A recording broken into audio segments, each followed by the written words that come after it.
mental health, especially when it comes to stress and anxiety and depression, can play a huge part in whether you find your success. In today's episode, we dig really deep into how you can take control of your mental health.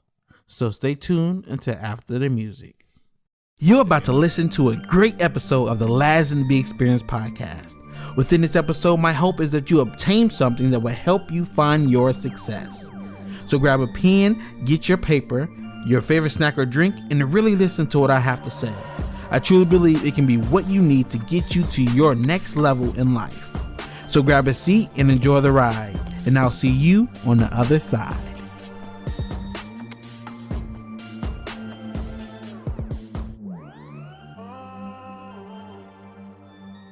Welcome back to another episode of the Laz and B Experience podcast. Thank you for tuning in. This is going to be another great episode because I have another great special guest, and I'm going to continue saying this, but all my guests are special because I picked them out specifically because I felt they have some type of skills or knowledge that can help you find your success. So my guest today is a family friend, been a family friend for quite some time now. She went to school with my older brother and my sister-in-law. She is also a therapist, so she has a lot of great knowledge. So without further ado, I do like to introduce my guest for today, Miss Jasmine Stephens. How are you today? I'm doing good. I'm doing good, and it's Stevens, by the way. Stevens, Yeah. I No, it's apologize. totally Sorry. okay. No, it's totally okay. But I'm doing well, and I definitely appreciate you having me on today. Yes, definitely. Um, Yeah. so if you couldn't tell by the title of this episode, we're going to talk about mental health, more specifically dealing with stress, anxiety, and depression. So before we get started, I do want to go to the first question and ask if you can tell us just a little bit about yourself and why you are the person we should go to when we're talking about dealing with stress, anxiety, and depression. All right. So my name is Jasmine Stevens. I was born and raised in Michigan. I went to school kind of in the Belleville, Ypsilanti, Romulus area throughout my life. I graduated from high school in 2008 from Romulus High School. I obtained my bachelor's in psychology from Eastern, and then I went on to get my master's in clinical mental health counseling in at a school called South University. And then that's kind of where it all started for me. Just like anybody else, I've always had a passion for helping people. I've always had a passion for wanting to see people better. And I always was interested in the psyche and how the brain worked. And then also by having my own personal experiences, I just always wanted to give back by helping people become the best version of themselves. I'm now in the process of obtaining my doctorate degree in Christian counseling, Okay. which I'll be done in July of 2023. So yeah, just it's funny you said, why should we pick you? I'm not that type of therapist because I think that because the weight of the world is on our shoulders a lot as a therapist, I just believe that I'm supposed to help who I'm supposed to help. And so when it comes to being vulnerable and having to share your feelings and having to share your emotions, just because I may be good to one person, I may not necessarily be a good fit for the next. And so that helps me to keep down my savior syndrome, right? Because I want to help the world. So if I'm not a good fit, um, I don't mind saying, you know what, I think you might be better with Mm-hmm. another person, especially if they're going through a specific issue or concern that I'm not fluent in. I don't believe in just keeping people just because. Mm-hmm. Or a person may come in the office and they say, Jazz, I don't really think I'm feeling you. And I say, you know what? No love lost. We're going to find you somebody else. And I'll actually help with that process. So I said all that to say that I'm just here to help who I'm supposed to help, so that way I can put my best into it. They can put their best into it. And then ultimately we get the best results in doing that. Yeah, I agree with that because everyone is not for everyone. So I definitely like that you are someone who wants to help people, but only people that you can help, not just someone that's there that you Absolutely. might not be able to help with their situation. So that's very refreshing to hear. But Yeah. getting to the topic at hand, what are the differences really between being stressed, having anxiety, and being depressed? Because sometimes I feel like sometimes people use it interchangeably, and I don't feel like you can actually kind of use. I don't think you can use it interchangeably, at least not for every situation. And then how can Mhm. you like kind of physically see when someone might be going through those things? Yeah, so believe it or not, a lot of these different mental health concerns do have some similar symptoms.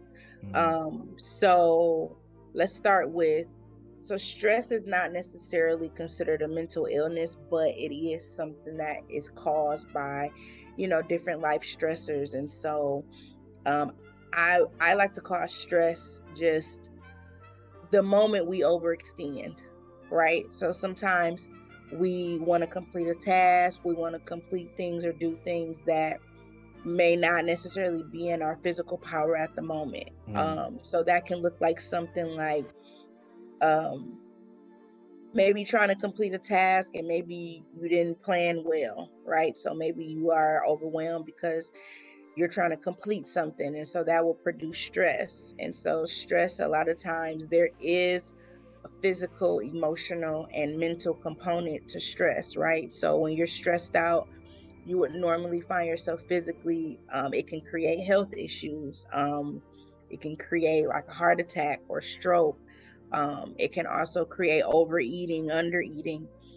Stress emotionally can cause sadness, frequent irritability, relational issues, and then you have some mental things like worry or forgetfulness. And then when you start to segue into like the actual mental illness of anxiety, it often looks the same, right? mm, There's different forms of anxiety, right? So you kind of have like the physical aspect, which is like the heart racing, and some people have it as severe as panic attacks.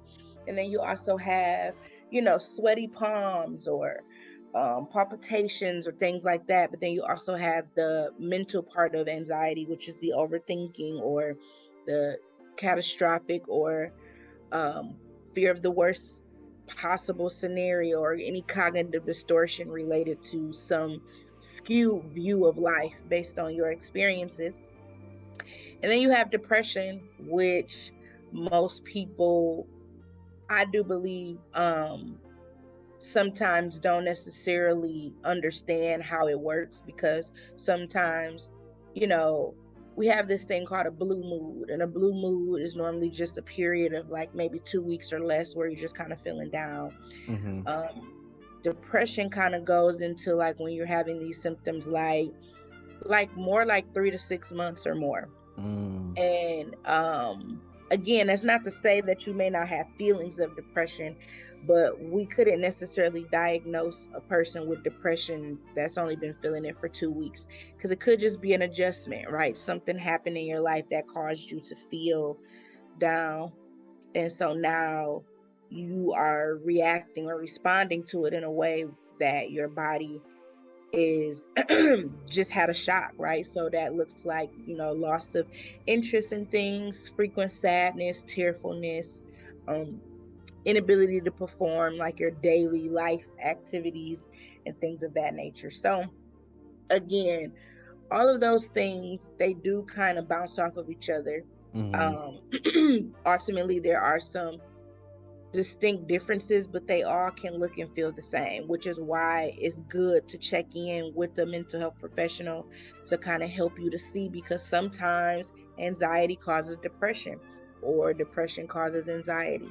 It just really depends on talking through your situation, being aware of your symptoms and what's making you feel like what. Yeah, definitely. Those are very good definitions that I really didn't know. So this is helping me as well. So, Good. what are some ways you would advise people to help them with these different issues when it comes to like stress, anxiety, and depression? Well, I would say this before you even get into a office with a mental health professional. I think maintaining like self-care and rest is Mm-hmm. gonna always let you know. Like our bodies speak to us first. And I like to tell people that, as you know, most of us we are driven by emotions.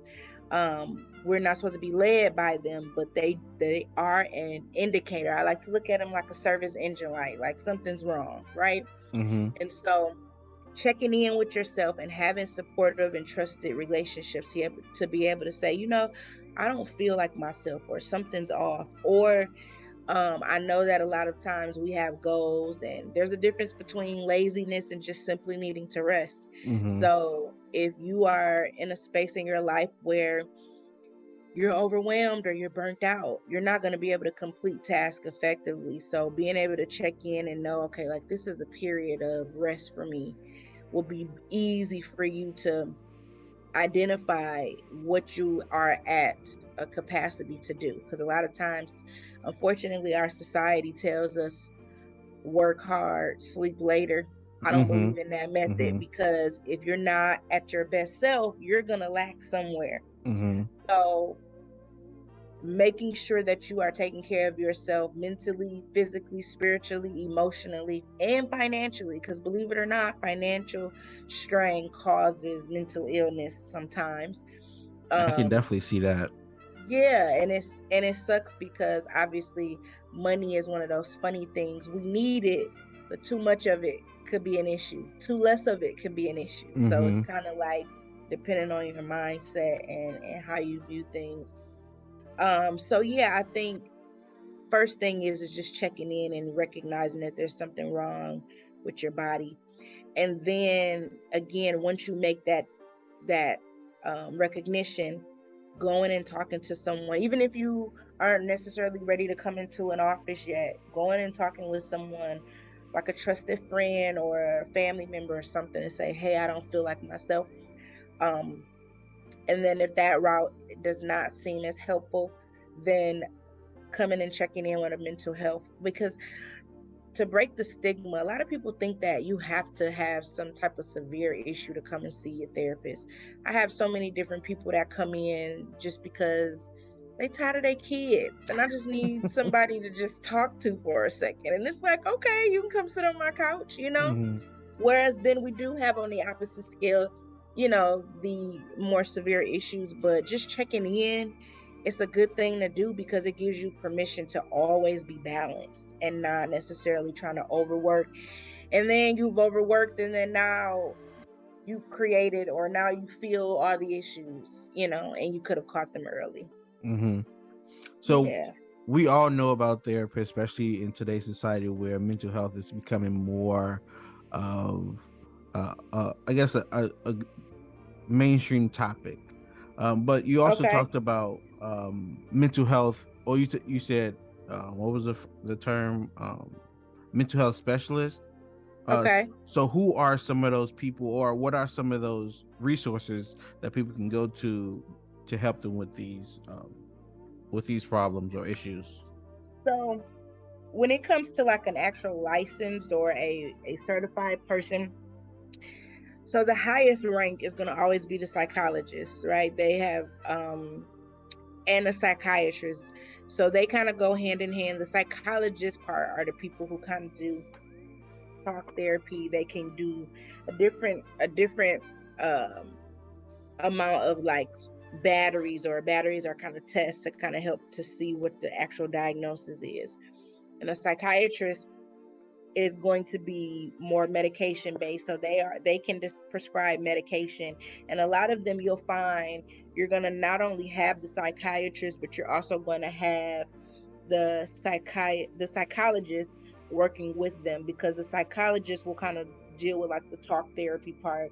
The psychiatrist is going to help with um symptoms related to whatever medication that you're taking. Mm-hmm. And then after that, you have social workers, you have LPCs, which is a licensed professional counselor, which is who I am. And then you also have life coaches. Okay. which is something new and in place, right? They are certified to be able to help. They're more like short term. So basically, they're going to help kind of like with those mild type of things. And then if you're not able to be resolved in that particular, by that particular type of mental health professional, then you will maybe come to a more longevity type of therapy, which would be with the social worker or an LPC. Okay. And Yeah. then are there any like online resources or maybe even books that people can go to that they can read if they're not ready to talk to someone yet? Yeah, so there's this book called The Body Keeps the Score, and that's a good book that I hear a lot of people referring to as it relates to like trauma and just trying to, like, again, our bodies speak to us. So a lot of times our bodies is telling us that there's something wrong well before we even tend to it. And so just listening to that, and I've not necessarily read that book, but I know that that book has been helpful. And then there's a lot of like self-help journals that I see a lot of people using. Amazon is everybody's best friend, but instead of buying electronics and clothes and stuff, you can simply just type in, like, anxiety self-help books or depression self-help books or things like that. There's also a book called The Worrying Mind, and that book just kind of talks about, the different stages of our brains, and how it develops from just regular, just day to day, just adrenaline, and then it can turn into anxiety, depending on how much you are compulsive with that particular thought, if that makes sense. Yeah, um definitely. yeah. Okay.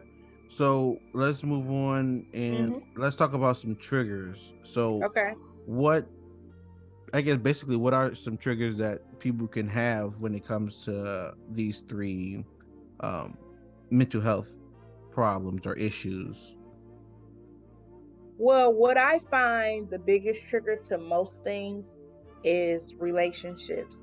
And I don't necessarily mean just romantic, but Mm-hmm. any type of relationship um, drought or struggle, it normally brings people to a space of um, where they are feeling certain emotions or certain things.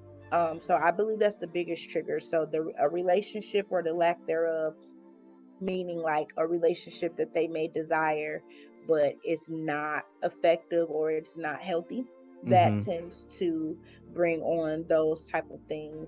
And then you also have things like work, you have, parenting. Honestly, any area of life can be a trigger depending on Mm. how, if you're not checking in with yourself mentally and emotionally, then you're going to hit that area somehow. Like if you're not giving yourself permission to fully be um in, self-care and doing what you need to do.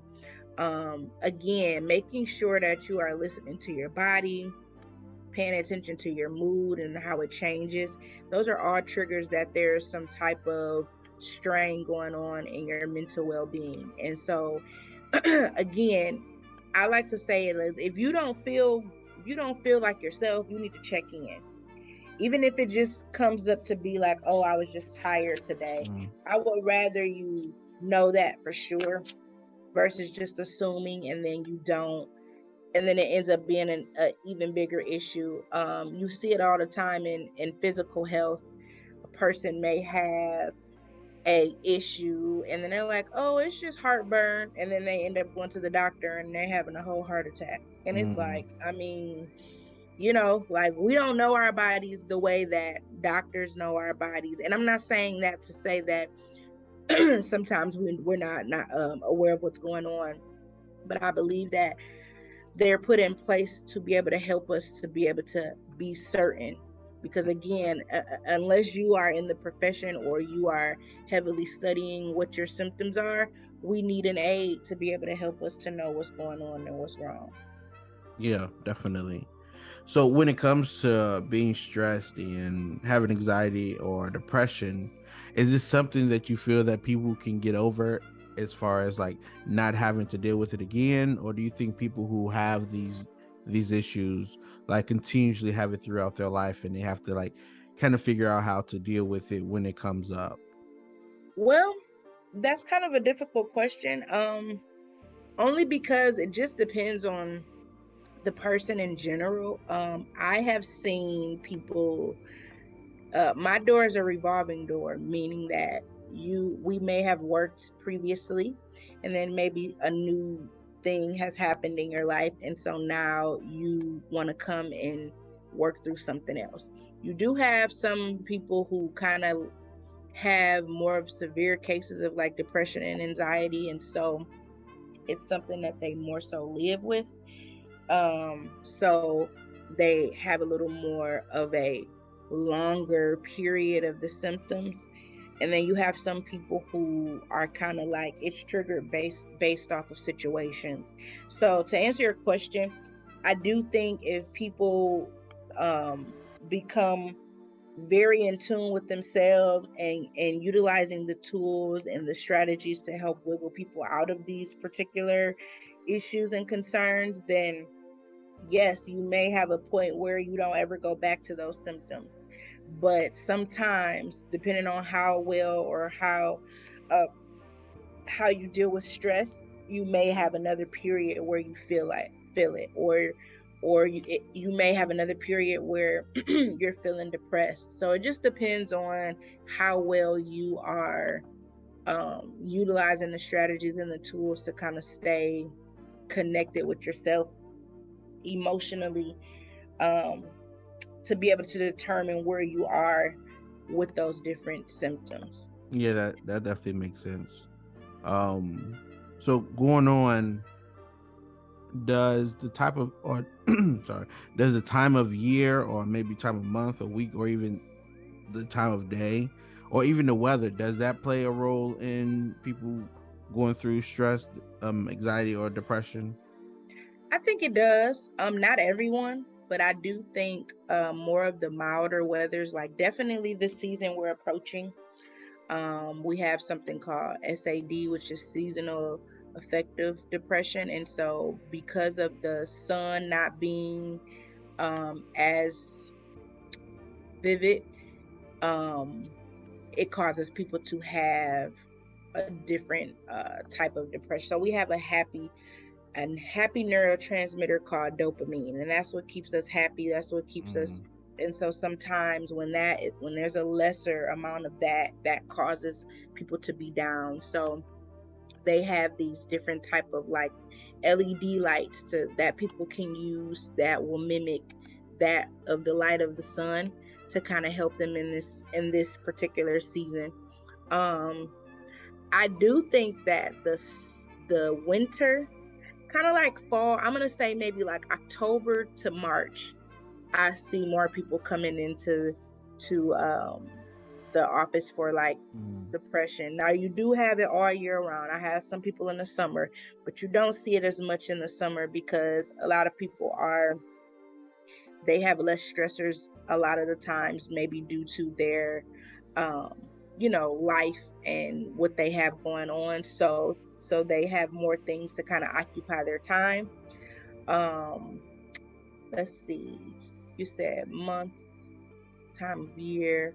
So I think that pretty much sums it up. So again, this is not, I know that there are studies that shows it. And again, just by experience, I've noticed that people are more sad or more prone to at least depression rather. I mm-hmm. think anxiety is one and stress are one of those things that don't really have like a specific time frame.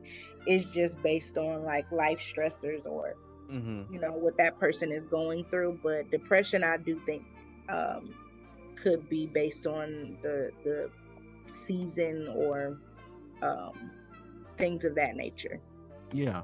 So when people are trying to get over these stress or anxiety or depression, sometimes they are prescribed drugs or medication. So what are your thoughts on using medication or I guess other types of drugs that might not be given to you as like subscribe to you, but people use it to help them get over it, or it seems to help them get over these issues. Like, what are your thoughts on using those drugs or any type of drugs? Well, if it's not prescribed to you, then I just kind of think it, you're playing with fire. So it may work for the one person, but it's not always a guarantee. And any type of medication or drug or any chemical that we put in our body to help um, strengthen an issue or lessen an issue, rather, I believe that it can be a form of addiction depending on how well you do with maintaining like the dosage. So I'm not really an advocate for self medication. I do know though that they have certain things like supplements that will help, like over the counter supplements that'll help. Mm, But if it's an actual like medication and you wasn't prescribed to it, I personally would stay away from it, even if it helps. Because if it helps, then you may as well go and get prescribed. mm-hmm. But I do think, me personally, so I would consider myself a cognitive behavioral therapist, which simply means that if we change the way we think, it'll change the way that we feel or the way that we operate. So medication is not my first response to a person in need. However, I am an advocate for whatever the patient needs. So if we've been working for a while and there's still no sense of relief regards to their symptoms, then I would refer them to a psychiatrist to work through and talk about what their symptoms are to have an aid and Mm-hmm. just to try to break the stigma, because a lot of times, people hear another person's horror story related to medications, and so they're like, no, I don't want to take medication because I heard it makes you feel like this. And I always tell them, the people who are in charge of this department, they will be able to kind of help you to figure out what medication is best for you. Normally, they'll start you off with the lowest dose, and then you will be able to work with them. You have to stay consistent with it to work with them to be able to say, okay, let's take this down a little bit, or no, let's boost this up, or whatever. But I don't necessarily condone taking medication that's not prescribed, but there are supplements that are over the counter or that you can get off. So you have things like ashwagandha, and Goli supplements and stuff that people use to kind of help with elevated mood and stuff like that. I would say those things are appropriate. Mm-hmm.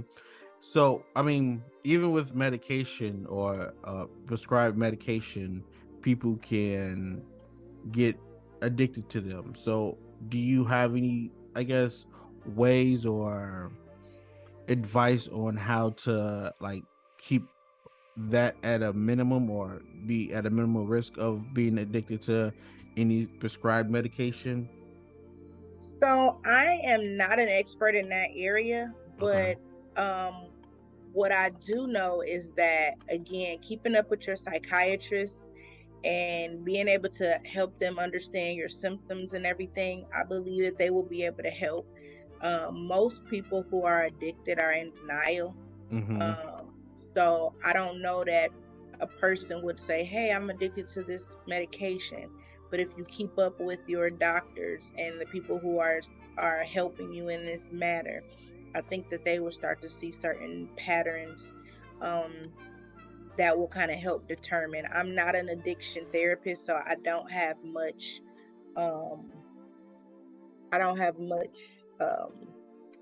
skill in No. that area, and I Mm-hmm. have not, and I've also not had a patient that has been addicted to a medication.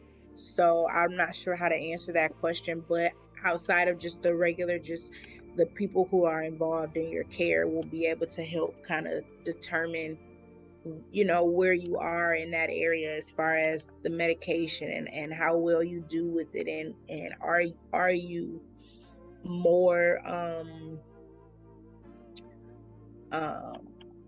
dependent of that medication than you should be. Like, they will be able to kind of help determine that. Yeah, that definitely makes sense. So, are there people or types of people that are more likely to deal with stress or anxiety or depression? Hmm. Um, I honestly think that it's not a respecter of person. Anybody can have it. But I would say if I had to just give like an area, it would probably just be those people who are not really good with self-care and balance, right? Mm, Or unresolved traumas. Because again, we talked about triggers earlier. If I'm not paying attention to my triggers, or I'm not aware that this particular thing or person or place is a trigger, then I believe that it will end up causing me to not see what I need to see in regards to myself and me being the best version of myself. So I'm not, again, I think any and everybody could have a source, but I would say a lot of times when it comes to stress, a lot of times people are not good with change. So I think that change in general is a really big source of stress depending on how you plan for it. mm-hmm, If you plan for it well, you may not necessarily feel the stress as heightened. But a lot of times people don't plan ahead as they should, and so unfortunately it causes them to have more stress than they would probably like to. mm-hmm. So, what do you say to people who think people who suffer from stress, anxiety, and depression are just people looking for attention, or people who has really nothing going wrong with them? They just need to like man up or woman up. Well, I would say that they haven't lived long enough, because there's nobody in this world who's never had some source of stress. I do think that sometimes people get impatient with other people's process and how they deal with stress. Mm-hmm, And I just simply say, if you're not a person with patience, then you need to set the boundary to not be around or be insensitive to another person's pain. Because at the end of the day, nobody walks around and wants to be just in pain. Unfortunately, people don't have the appropriate skills to produce better skills for their pain. And so I'm just, you know, obviously I'm human, and I've probably judged a person or two and how they have shared or felt. And again, not in my profession, but just in general, I'm a human being. But I recognize that when it was time for me to have my own personal experiences with stress, I found myself almost sometimes being just like that person that I was talking about. mm-hmm, And so it's like you can't really say what you would do or how you will tend to an issue or a problem if you've never gone through it, or if another situation arise. And I always see like everybody handles things differently. So what may not be a big deal to you may be a big deal to another person, and that doesn't make that other person weak. It just mm-hmm, means that they didn't necessarily have the tools. And then you have a lot of people who actually are false with their makeup and being well. So they're acting like everything's okay. They're judging, but deep down inside, they're hurting just the same, if not worse. mm-hmm. So they will rather project or magnify another person's lack of, stress management skills, just to take the pressure off of what they may be actually going through. So it's just so many different things, but ultimately, I don't think that it's fair to judge a person and where they are mentally and emotionally, because life is hard, and the areas that it may not be hard for you, you should help those that it is hard for. And then those areas that are hard for you, you're going to be looking for somebody to have that support for you. So it should ultimately always look like an even exchange, especially when you have healthy relationships and friendships in your corner to help you to overall just live your day-to-day life. So, when it comes to those people that you love, the family and the friends, what kind of questions can those people ask someone if they feel like their family member or their friend is going through or have stress or going through anxiety or have depression? Say that one more time. I'm sorry. What type of questions can someone ask their loved one if they feel like they're going through stress or anxiety or depression? I just think something simple as like, how are you today? I noticed that, your mood has changed. Anything I can do to help, or things of that nature. I would say stay away from, judgment or trying to solve the problem, because a lot of times people just want to be heard. So they're not necessarily looking for you to solve it. They just want to hear that somebody cares enough to be, in tune with their day or whatever. So definitely that. Okay. Yeah. Is there anything that they can do? They can. I mean, I know you said, um, like listen to their problems and like don't judge them. But is there anything Uh-huh. else they can possibly do as far as, I mean, physically do anything? It doesn't have to be like physical touch, but like go out and get them dinner or whatever. Is there things that people can do to help them? So I think it depends on the person, because a lot of times people overextend to help people, but it's Mm-hmm. not in the capacity that the person wants or needs the help. Mm-hmm. So again, asking that person, is there anything I can do to help, and allowing them to kind of share with you what they may need, because everybody has different temperaments. So for a person who is an introvert and likes to process alone, I think showing up at their house with food is probably going to be more irritating than helpful, right? Mm-hmm. So you have to help people the way that they need to be helped. Now, of course, you're going to always have resistance, right? Where people, you're going to feel like, oh, I know this person needs help. I always say use discretion, Mm-hmm. because sometimes we work harder than the person who actually needs help. And obviously, that's understandable if they don't have the capacity. But at the same time, you don't want to be in a position where you are aggravating the situation more, trying to save them and they don't want to be saved. So you have things like, you can always just send them resources, right? Because ultimately they're going to be the ones that have to actually commit to whatever the help is, right? Mm-hmm. If you have a spiritual aspect, you can pray for them. Um, you can be kind is always going to be good, because being kind gives them the permission to, when they're ready to wiggle out, they don't feel judged by the people that kind of seen them in their worst. So just maintaining a judgment free zone, I Yeah, think is good. I agree. Um, so when it comes to success, do you feel like if you're going through anxiety or have stress or have depression, you can still find success in whatever you're working on, whether it's school, work, your own business, or anything like that? Or do you feel like you need to deal with that type of problem and then move on to whatever you're working on? Well, I honestly think that, again, burnout is real.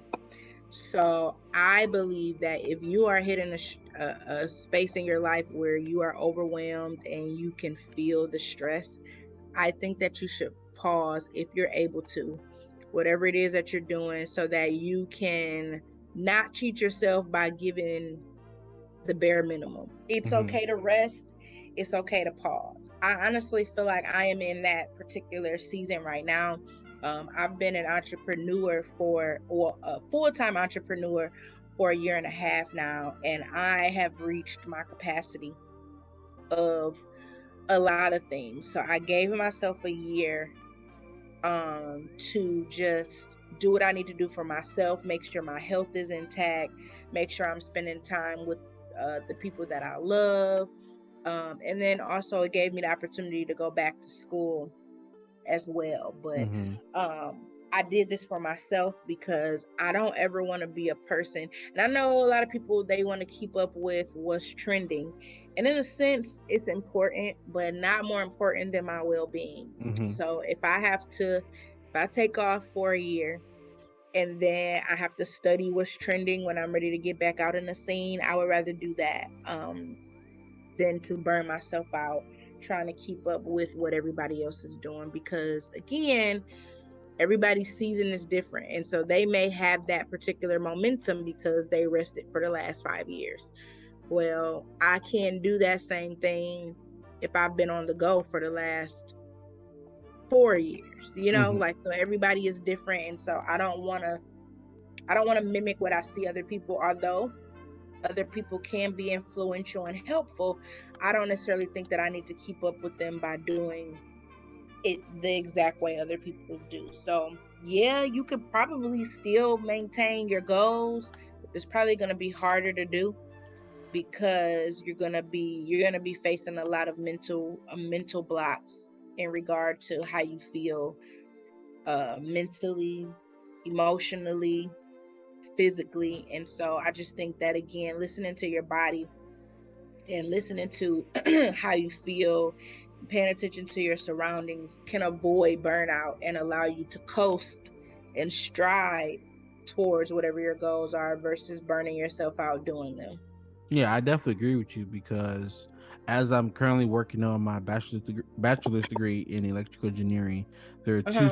two separate times where I had to like stop going to class because, or I had to withdraw from classes, I should say, because it was just a lot going on. Like I consider myself an adult student because I am older than the average student, but Okay.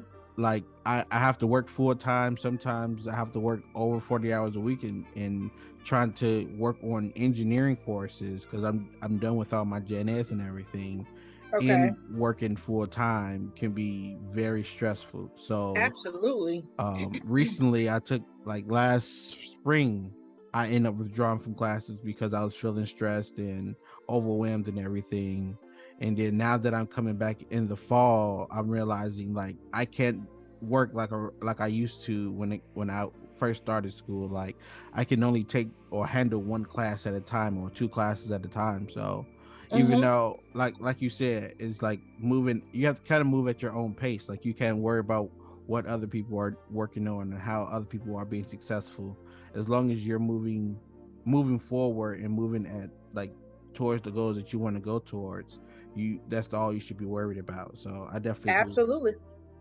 Yep, I totally agree with you. And as you previously said, if you're trying to keep up with other people's timelines, it's going to cause stress, it's going to cause anxiety, and then you're still not going to achieve it. Or you. maybe Hmm. you are, and then you realize, like, man, I did all of this and I don't even want it for real. It just Exactly. looked good to everybody else. Hmm. So just be true to you. And I think, so when I was in undergrad, my first 2 years, I feel like was a waste because I didn't really know what I wanted to do. So I went to community college. And then when I went to Eastern, basically none of the, what is it called? None of the credits transferred. So I Hmm. basically had to do 4 years, like I didn't just do two. So on average, um, the people who I befriended when I was in college, they were on track. I had already done 2 years, so I felt like the old person still trying to get out of school, and I did 6 and they did 4, Hmm. but ultimately I still had to give myself a pat on the back because I did it. Yeah, I exactly. graduated. Hmm. And that's all that matters. And at 32, I got my own practice and I'll be a doctor. So I'm not complaining about my 6 years Exactly. anymore. I'll take it. Yeah. I agree. So when it comes to again these issues of depression and anxiety and stress, is there, you kind of talked about this especially with depression, is there like a range of time where you would go through this, or is it just based off each person, based off each situation and that kind of thing? I think any type of health related, whether it's mental or physical, is always going to be, based on, a person by person. But as I stated, I don't know that I can recall a more stressful time Like I said, in depression, it's a little easier to identify because of the weather. But as far as stress and anxiety, you can feel that in the summer. You can feel that in the Mm-hmm. winter. I think it's more action based. So based on what you have going on or um, what you may be tending to that could cause stress or not tending to as well. But I'm not sure if there's a specific time of year where people will feel more anxious Mm-hmm. or stressed. I think that's a year round thing that everybody will experience at some point in their lives. So, are there ways or things people can do to get ahead? Or I guess we kind of talked about this already, but are there ways that people can prevent or get ahead of feeling that stress or anxiety or depression? Well, I think being in tune with themselves and maintaining self-care is going to always warrant them a better dealing with stress and anxiety. But I honestly think that it's one of those things where it's really based on how people perceive and deal with stress or trauma or whatever it is that they're dealing with. So, staying grounded in yourself and staying knowledgeable about your needs and what makes you and what shapes you, I believe will kind of help you deal with stress better. And then again, having more strength and self-awareness will also be of help because for me, I absolutely love the fall. Favorite time of the year because my birthday's in the fall, but I tend to be a lot more lazy. So I have now started getting supplements to help with energy so that I can maintain my energy levels because I have a dissertation that I have to write in a year and I don't have time to be going to sleep while I'm supposed to be up, you know? So getting Mm-hmm. ahead in that matter or meal prepping so that I'm not coming home at night and now I'm tired because I got to cook. And so because I was already tired when I cooked, now I'm going to not do the paper.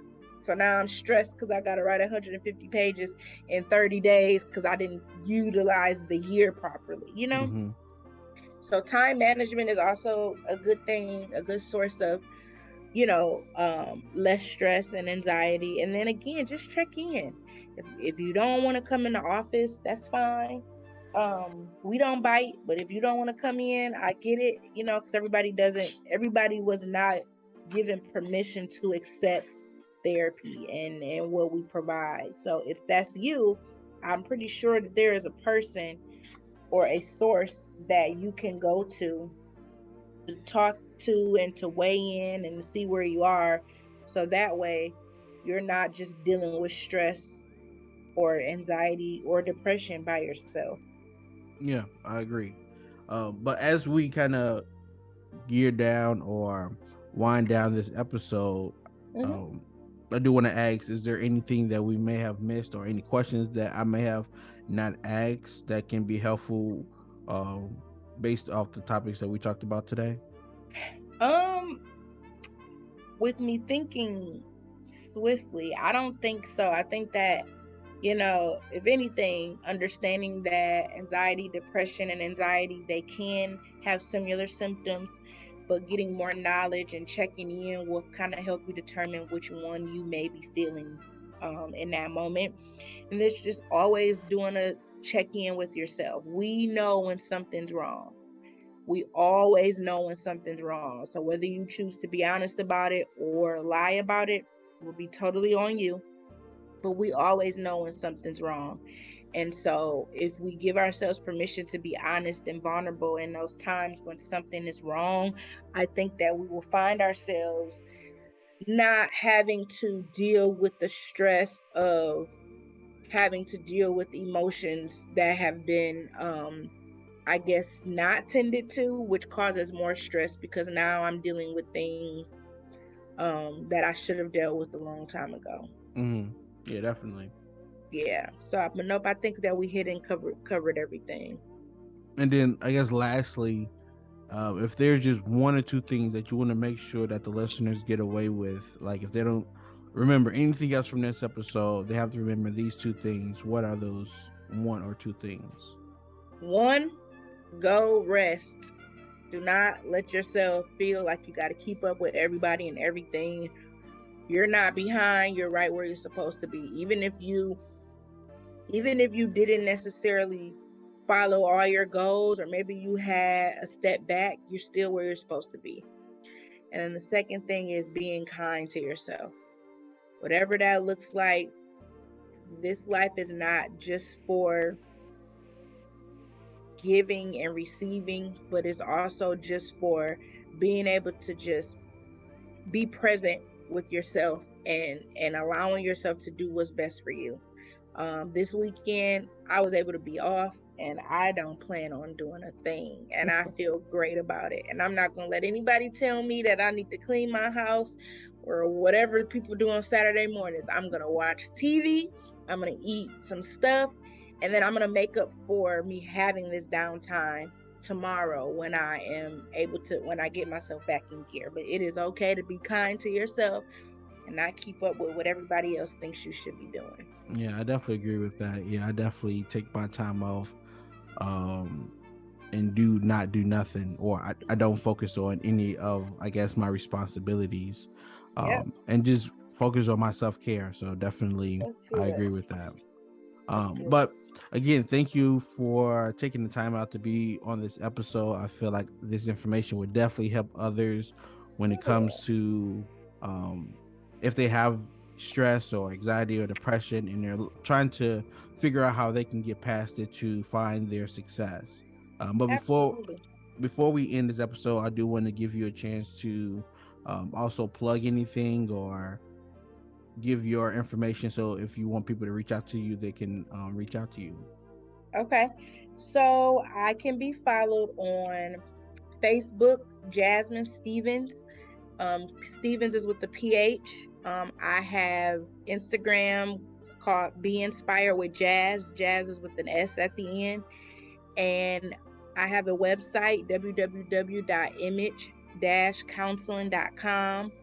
And any other questions that you may have, you can email me, which is stevensj.counseling@gmail.com.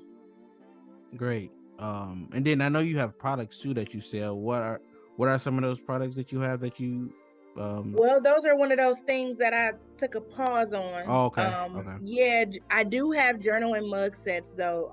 Still a little bit in inventory. So if you're looking for a journal and a mug to just kind of sit and reflect, I do have those. You can purchase them on the website, or you can contact me directly through one of my other handles to get that. But I had to take a pause on that because I'm not a salesperson. So I needed to get back in my lane for a minute so that I can realign myself. But I will eventually come out with products again. Yeah. Okay. I understand. But again, thank you for this information. Thank you for taking your time out, uh, on this day to give this great information. And to my listeners, thank you for tuning in. Thank you for listening, and hopefully this is going to help you as you continue your journey. And as always, until next time, continue your journey until you reach your success. Thank you for taking the time to listen to this episode of the Lazenby Experience podcast. I really hope you were able to receive valuable information that will help you take actionable steps to get you closer to achieving your goals. If this is true for you, I would really appreciate it if you shared this episode with others, comment your thoughts, and subscribe to continue receiving updates on new episodes. I truly am excited about how my experience, the Lazenby Experience, can make a difference in your life. Again, thank you for listening to the Lazenby Experience podcast, and until next time, continue your journey until you reach your success.